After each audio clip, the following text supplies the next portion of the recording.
Genesis, King James Version.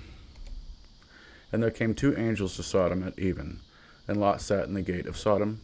And Lot, seeing them, rose up to meet them, and he bowed himself with his face toward the ground. And he said, Behold now, my lords, turn in, I pray you, into your servant's house, and tarry all night, and wash your feet, and you shall rise up early, and go on your ways. And they said, Nay, but we will abide in the street all night.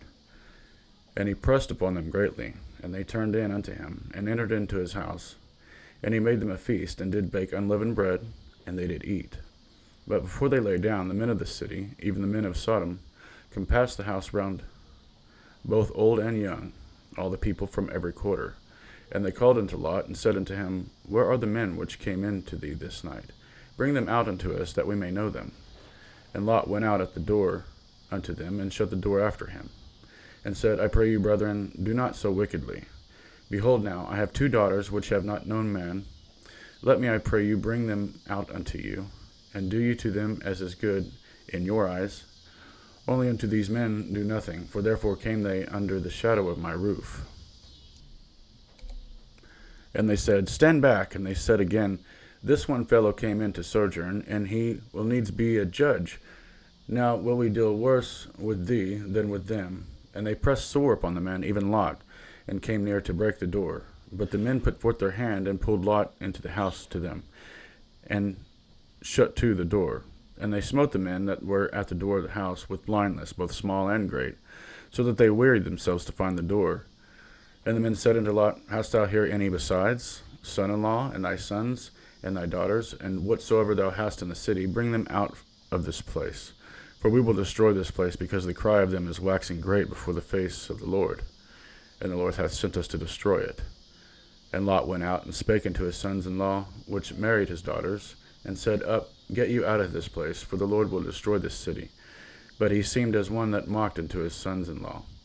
And when the morning arose, then the angels hasted Lot, saying, Arise, take thy wife and thy two daughters, which are here, lest thou be consumed in the iniquity of the city.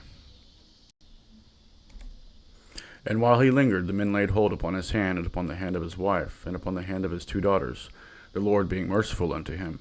And they brought him forth, and set him without the city. And it came to pass, when they had brought them forth abroad, that he said, Escape for thy life, look not behind thee, neither stay thou in all the plain, escape to the mountain, lest thou be consumed. And Lot said unto them, O not so, my lord. Behold now, thy servant hath found grace in thy sight, and thou hast magnified thy mercy, which thou hast showed unto me in saving my life. And I cannot escape to the mountain, lest some evil take me, and I die. Behold now, this city is near to flee unto, and it is a little one. O let me escape thither. Is it not a little one? And my soul shall live. And he said unto him, See, I have accepted thee concerning this thing also, that I will not overthrow this city for the which thou hast spoken. Haste thee, escape thither, for I cannot do anything till thou be come thither. Therefore the name of the city was called Zoar. The sun was risen upon the earth, when Lot entered into Zoar. Then the Lord rained upon Sodom and Gomorrah brimstone and fire from the Lord out of heaven. And he overthrew those cities, and all the plain, and all the inhabitants of the cities, and that which grew upon the ground. But his wife looked back from behind him, and she became a pillar of salt. And Abraham got up early in the morning to the place where he stood before the Lord, and he looked toward Sodom and Gomorrah, and toward all the land of the plain, and beheld, and lo, the smoke of the country went up as the smoke of a furnace. And it came to pass, when God destroyed the cities of the plain, that God remembered Abraham, and sent Lot out of the midst of the overthrow, when he overthrew the cities in the which Lot dwelt. And Lot went up out of Zoar, and dwelt in the mountain, and his two daughters with him, for he feared to dwell in Zoar, and he dwelt in a cave. And he and his two daughters, the firstborn, said unto the younger, Our father is old, and there is not a man in the earth to come in unto us, after the manner of all the earth. Come, let us make our father drink wine, and we will lie with him, that we may preserve seed of our father. And they made their father drink wine that night.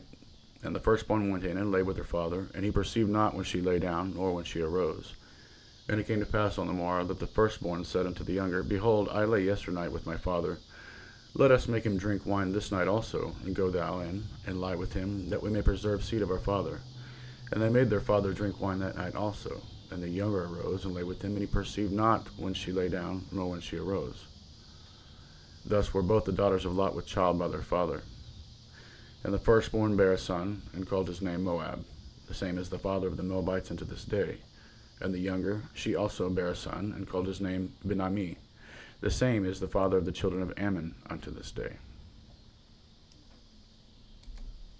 And Abraham journeyed from thence toward the south country, and dwelled between Kadesh and Shur, and sojourned in Gerar. And Abraham said of Sarah his wife, She is my sister. And Abimelech king of Gerar sent and took Sarah.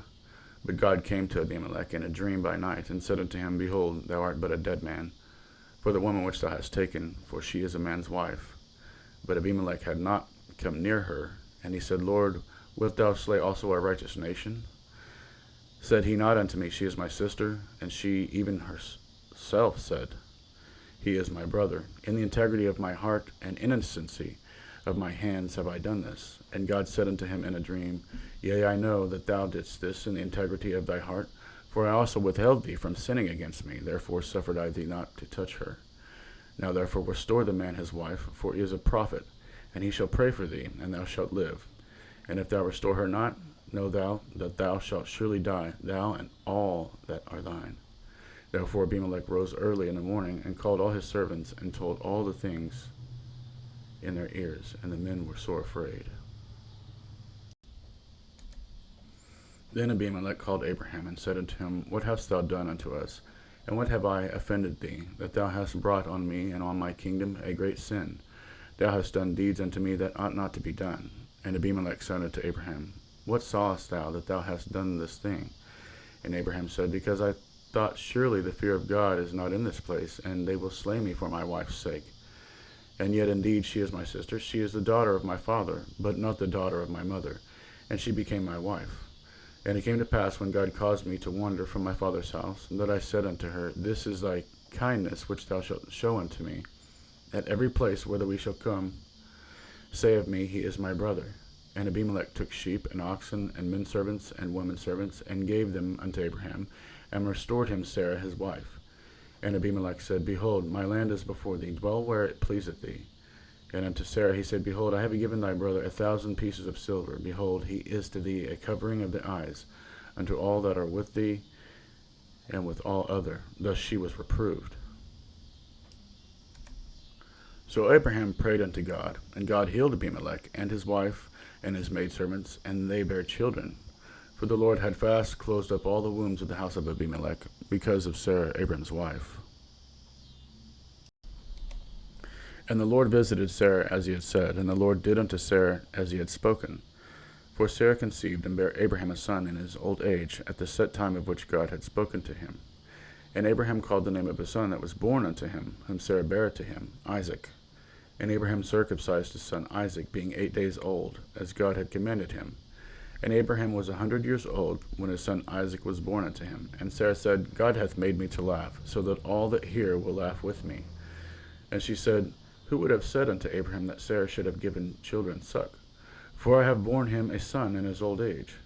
And the child grew, and was weaned, and Abraham made a great feast the same day that Isaac was weaned. And Sarah saw the son of Hagar the Egyptian, which she had borne unto Abraham, mocking. Wherefore she said unto Abraham, Cast out this bondwoman and her son, for the son of this bondwoman shall not be heir with my son, even with Isaac. And the thing was very grievous in Abraham's sight, because of his son. And God said unto Abraham, Let it not be grievous in thy sight because of the lad, and because of thy bondwoman. In all that Sarah hath said unto thee, hearken unto her voice. For in Isaac shall thy seed be called. And also of the son of the bondwoman will I make a nation, because he is thy seed.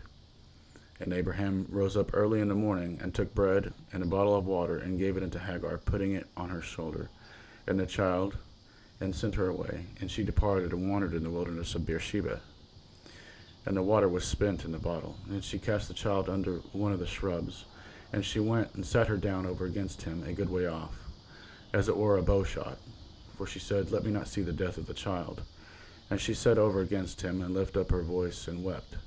And God heard the voice of the lad, and the angel of God called to Hagar out of heaven, and said unto her, What aileth thee, Hagar? Fear not, for God hath heard the voice of the lad where he is. Arise, lift up the lad, and hold him in thine hand, for I will make him a great nation. And God opened her eyes, and she saw a well of water, and she went and filled the bottle with water, and gave the lad drink. And God was with the lad, and he grew, and dwelt in the wilderness, and became an archer. And he dwelt in the wilderness of Paran, and his mother took him a wife out of the land of Egypt. And it came to pass at that time that Abimelech and Phicol, the chief captain of his host, spake unto Abraham, saying, God is with thee in all that thou doest. Now therefore swear unto me here by God that thou wilt not deal falsely with me, nor with my son, nor with my son's son, but according to the kindness that I have done unto thee, thou shalt do unto me, and to the land wherein thou hast sojourned. And Abraham said, I will swear. And Abraham reproved Abimelech because of a well of water, which Abimelech's servants had violently taken away. And Abimelech said, I wot not who hath done this thing, neither didst thou tell me, neither yet heard I of it, but today. And Abraham took sheep and oxen and gave them unto Abimelech, and both of them made a covenant. And Abraham set 7 ewe lambs of the flock by themselves. And Abimelech said unto Abraham, What mean these 7 ewe lambs which thou hast set by themselves? And he said, For these 7 ewe lambs shalt thou take of my hand, that they may be a witness unto me that I have digged this well. Wherefore he called that place Beersheba, because there they swear both of them. Thus they made a covenant at Beersheba. Then Abimelech rose up, and Phicol, the chief captain of his host, and they returned into the land of the Philistines. And Abraham planted a grove in Beersheba, and called there on the name of the Lord, the everlasting God. And Abraham sojourned in the Philistines' land many days.